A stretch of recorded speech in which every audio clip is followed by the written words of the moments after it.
Merhabalar, hoş geldiniz. Biliyorsunuz ki uzunca zamandır kullanmış olduğumuz naylon poşetlerin yerini artık bez çantalar aldı. Hem içinde bulunduğumuz pandemi döneminde hijyen koşulları gereği hem de çevre kirliliğini biraz daha azaltmak amaçlı ben de bez çanta kullanımına başladım. Ve kendi kullanmış olduğum bez çantalarımı biraz daha kişiselleştirmek istedim. Bugün sizlerle yapmış olduğum bu punch çantanın yapımını paylaşacağım. Keyifli seyirler dilerim.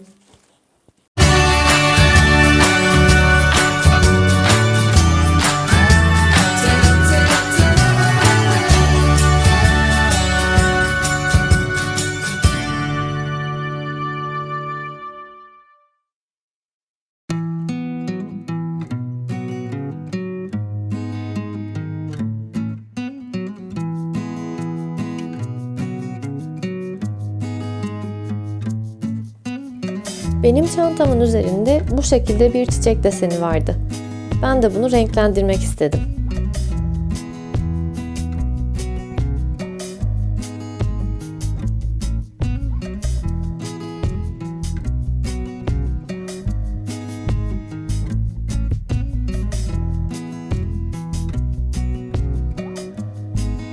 Çiçeğin orta kısmında bulunan lila rengi olarak işlediğim kısmı daha boyutlu durması için kumaşın tersinden işledim. Böylece pofuduk dediğimiz bir yüzey elde etmiş oldum.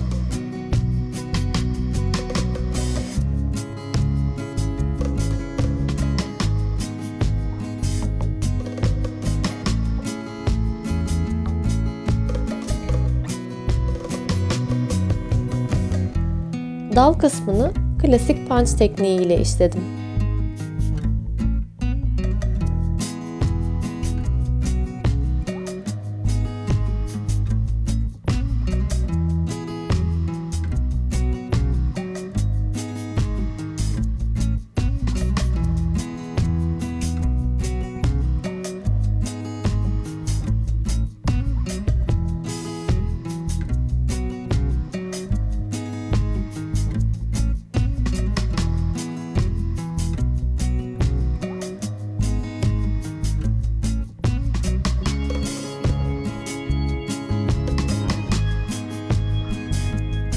Yapraklarda ise daha farklı işleme teknikleri kullandım.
Kullanmış olduğum kasnak punch kasnağı olarak piyasada satılıyor. Bu isimle bulabilirsiniz.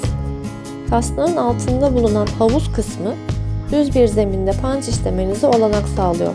Bu yüzden çok kullanışlı.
Çanta hazır. İzlediğiniz için teşekkürler.